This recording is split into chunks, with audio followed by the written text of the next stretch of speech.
Kita semua sepakat kalau ada pejabat mengatakan kita krisis karena masalah perang dagang Amerika-Cina, artinya adalah kita bukan negara berdaulat karena sudah tahu terjadi perang dagang sejak tahun 2017.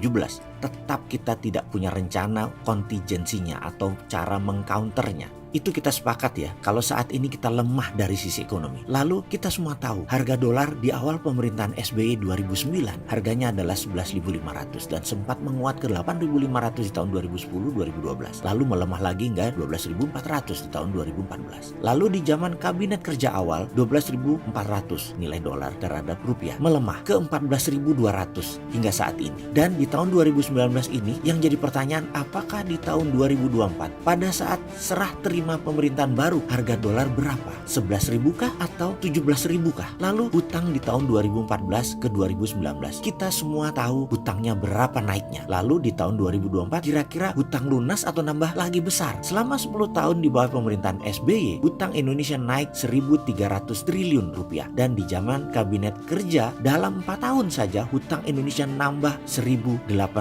triliun rupiah. Kita ulangi pertanyaannya, di tahun 2024 hutang Indonesia mengecil atau bertambah? Kita rincikan lagi masalah yang harus kita hadapi. Bisnis di Indonesia sektor retail itu drop 15%, terutama sektor fashion, lalu penjualan mobil, motor bekas, properti kelas menengah atas, hingga manufaktur. Buktinya salah satunya adalah penjualan Astra tahun ini turun 14% dibandingkan tahun lalu. Kemudian Cina mengalami kontraksi perdagangan hingga 30% sales mereka ke Amerika drop. Indonesia menjadi korban dumping barang-barang Cina. Sementara sisi ekspor komoditi tidak banyak terserap oleh Cina dari Indonesia. Di sisi lain, strategi Trump berhasil, ekonomi Amerika naik, pengangguran terendah dalam 10 tahun ini. Ditambah lagi Amerika berhasil menekan Huawei sehingga 5G tidak berhasil dipegang Cina mayoritasnya. 80% dibagi 4 negara utama, Cina, Amerika, Jepang, dan Korea Selatan. Sisanya supply chain-nya dibagi beberapa negara Eropa. Tadinya Cina melalui Huawei 90% bakal menguasai 5G, tapi disikat oleh si Trump. Kemudian infrastruktur statis seperti jalan tol, pelabuhan, bandara tidak memacu pertumbuhan ekonomi. Di sisi BUMN Indonesia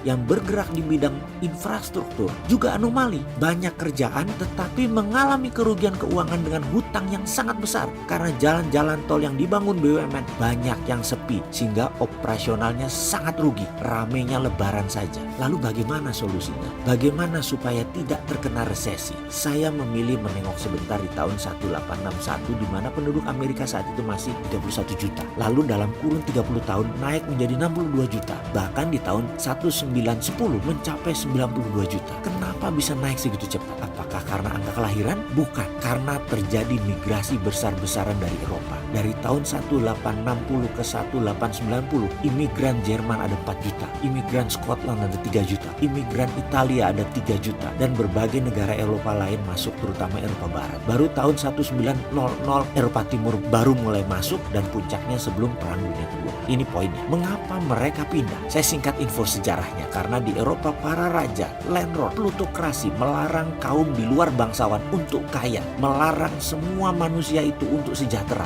Maka yang pindah kebanyakan adalah para inventor, para entrepreneur, orang-orang kreatif. Di Amerika semua orang boleh menciptakan apapun tanpa larangan. Dulu-duluan saja mengklaim hak paten. Anything possible in America. The home of the brave and the land of the free. Kata-kata itu membuat penemuan-penemuan ada di Amerika sangat cepat. Dan di tahun 1861 sampai 1961 dalam 100 tahun ada ribuan penemuan di Amerika karena bebasnya mereka berkarya. Dan kita tahu di Indonesia itu menemukan sesuatu, memulai sesuatu yang baru, merubah, mendistrap untuk menjadi sesuatu yang lebih baik, menjadi sesuatu yang lebih murah, menjadi sesuatu yang lebih cepat, lebih efisien. Itu sulitnya setengah mati. Hampir dikatakan tidak mungkin. Aturannya terlalu ketat, aturannya kaku, tidak bisa melakukan inovasi di Indonesia ini. Kebanyakan politikus berpikir negatif tentang bisnis, kebanyakan kepentingannya, dan sekali lagi politikus itu dibubarin aja kalau menghalangi ekonomi untuk maju. Cina dulu di tahun 1980 adalah negara imitating, copy,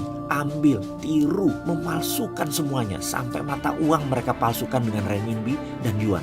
Lalu tahun 2008 ke sini baru menjadi negara innovation. Apa saja boleh di Cina, apa saja boleh dibikin di sana. Mereka meniru Amerika tahun 1860 sampai 1960. Jujur, bagi saya duduk dengan petinggi Politbiro bulan lalu di Beijing selama 3 jam. Dan dia merupakan teman lama saya. Dalam 5 tahun terakhir ini udah 10 kali kami bertemu. Ini merupakan pelajaran sejarah dan membuka wacana. Dialah yang menceritakan apa yang Cina tiru dari Amerika. Innovating country-nya itu. Bener deh, dua negara Cina Amerika memang saling memicingkan mata. Tetapi yang bagus-bagus sebaiknya kita tiru. Jangan kebanyakan lobby-lobby politik deh. Yuk bongkar semua aturan. Izinkan anak bangsa, anak milenial mendisrupt everything. Menjadi lebih baik, menjadi baru, menjadi Indonesia. Jadi sarannya adalah bongkar semua aturan dan batasan bergerak untuk pengusaha. Mengenai izin-izin, sertifikat INA ini, macam-macam yang tidak produktif itu buang. Mudah-mudahan dengan usulan di video ini semua pejabat mengerti maksudnya.